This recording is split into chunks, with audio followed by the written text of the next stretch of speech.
di jalan tat pentol tat iya tapi sambil cepat pentol tat ya Allah bening aduh melihat kisah bedeka di Ustaz lah jong mun epata bermasa iyalah tak nyaman Kak Dinto Ustaz kadung ngobong aki iya dia mesti nolak dan lu dah kena dan tak bercanda mulu dia tak tolak. Oke lanjut ini kita ke Sunan Kudus di sana masih di area Jawa Tengah. Di Kudus ini anak dari Sunan Ngudung. Sunan Ngudung ini salah satu yang diceritakan bahwa ikut juga menyebarkan agama Islam di daerah Kudus. Dulu juga jadi anggota tentara laskar depannya itu daerah Sunan Kerajaan Demak. Nah dan turun itu kepada Sunan Kudus yang ditunjuk oleh Raja Demak sebagai Panglima Jenderal Perang melawan Majapahit. Nah, bintang 5. Kalau kalian bintang 7 terpercaya bejo. Ini bintang 5, pokoknya lah luar biasa sampai orang kocar kacir. Ya bukan hanya dalam kemampuan strategi tapi juga ada karomah di dalamnya. Pernah beliau dalam perang melawan Majapahit mengeluarkan dari rompinya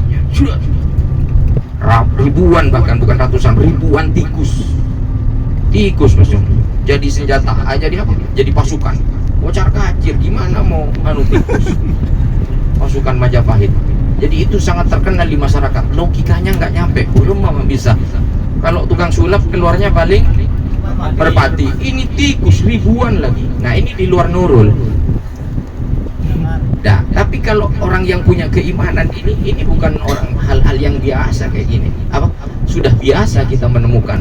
Jangankan zaman dulu, hari ini masih bisa kita temukan. Kalau zaman Nabi ya pastilah Nabi pernah ngambil pasir di perang Hunain, kemudian ditiupkan, dibacakan bismillah, dilemparkan ke arah musuh, pasir itu berubah menjadi malaikat menghabisi musuh-musuh. Dan malaikat itu ada yang bisa dilihat oleh para sahabat. Dalam hadis-hadis dikatakan seperti suara kuda berlari. Ternyata nggak ada. Ada yang seperti suara cemeti.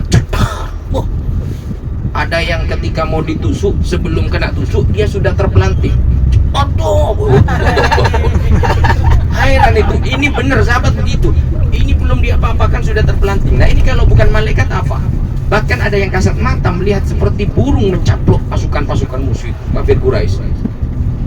Nah itu zaman Nabi. Hari ini sudah terekam kamera di Palestina, ada itu di YouTube, cari. Bom Israel masuk ke loteng luar itu nggak hancur, mungkin selongsongnya atau bomnya surut. Apa surut?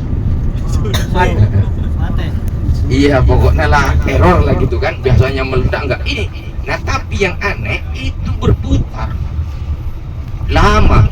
Kalau gravitasi berputar lama, nanti semakin lama semakin melambat. Dan ini enggak, dalam durasi waktu yang lama berputar terus. Seakan-akan kalau bisa melihatnya itu bagian yang nangkap anak malaikat anak-anak gini. Ayo punya mainan, ayo kamu, ayo ikan gasing ya ser gitu. Nah, enggak masuk akal ini. Kalau bukan malaikat siapa yang biasa hancur? Itu ada CCTV di sini kelihatan muter. Ini kan di luar nalar gitu. Banyak sekali hal-hal yang semacam itu. Nah ini perlu keyakinan yang sangat luar biasa. Kemudian beliau juga ini Sunan Kudus adalah orang-orang yang toleran. Di sini karena masih banyak orang-orang Hindu Buddha, maka orang-orang Islam di masa Idul Adha tidak boleh menyembelih sapi. Ojo sapi le, iku menghormati wong-wong kene sing Hindu Buddha. Hindu itu kalau sapi masih dianggap simbol dewa seperti itu. Maka kalau disembelih bagaimana dewanya pasti kebesati, begitu kan? Dan dianggap sapi itu adalah binatang suci. Kalau saya meyakini juga sih.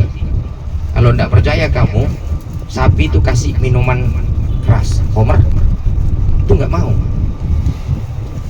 Pasti jawab mau.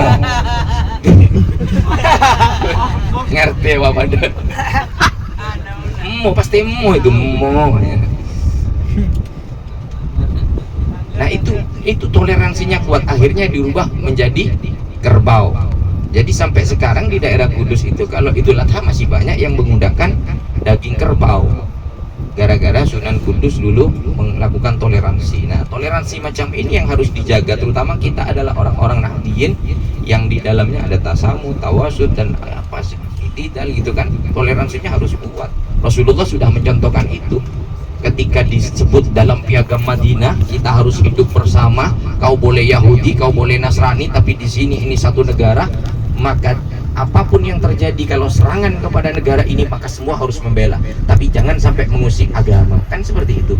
Bahkan gara-gara ini ada sahabat yang tinggal bersama orang Yahudi lantai 2. Di lantai atas ini adalah orang Yahudi, di bawahnya orang Islam. Nah ini kencing, setiap saat kencing itu jatuhnya ke kamar orang Islam ini. Jangan dibayangkan lantai 2 seperti sekarang. Jadi kencingnya itu kena, ya pesing, ya bau, ya nggak suci, ya becik. Tapi apakah orang Islam ini ngamuk? Tidak, yang dijaga toleransi. Ini urusan kencing. Mau pas keluar bisa boy. Kami bersalom badan. Ketok bengkok dia. Sunat. Enggak. Nah kalau itu yang dilakukan, apa penakut? Bukan. Siapa bilang orang-orang Islam penakut yang bisa membunuh ribuan orang dalam satu misi perang itu? Tidak, karena menjaga. Kalau misalnya itu dilakukan, apa yang terjadi? Akan perang saudara. Dia nggak terima, dia kalah, nggak ceklek. Nah, iya kan? Kau boleh gede minggu. Mbak, kita ada mbak solbok lah. Modelnya gitu, nanti akhirnya perang saudara. Nah, itu yang dijaga. Walaupun pesing, nah, tapi yang macam ini justru kita sendiri kadang tidak toleran. Anak buah nginjam sandal kiri. Anda harusnya sandal digosap.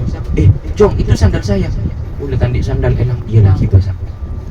Gitu dia kalah buat nala. Engkau nyari selain siapa kusen. Padopo. Iya. Kadang urusan yang tidak sengaja.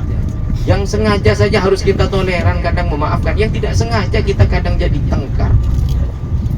Coba ini lantai 2 biasanya itu di daerah A itu. Ludah sembarangan ke bawah. Lah kening kacetak ka akhili, bila kalah pas hijau. Mereka matana. Bajik.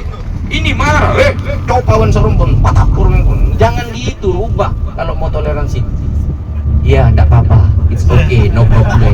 Gitu. Kalau orang ya salah aja coba.